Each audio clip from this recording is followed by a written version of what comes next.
How to use Affirm card with Cash App. Hello everyone, welcome back to my channel. In this video I'll guide you on how you can use Affirm card with Cash App. Well, the process itself is pretty simple and easy, so let me guide you through. First things first, you want to get or order your virtual Affirm card and you want to make sure that it is activated. Then you can go ahead and open up Cash App.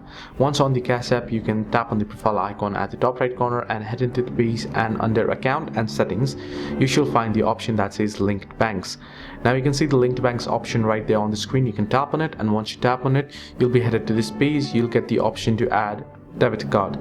Now here you can tap on add card, and then once you do so, you want to enter in your card details right here like you do for any other cards, and you want to go ahead through the prompts to link it. This is how you can easily link or use Affirm card on Cash App. Hope this video helped you. Do like and subscribe, and also do not forget to leave comments down below if you have any further issues as well.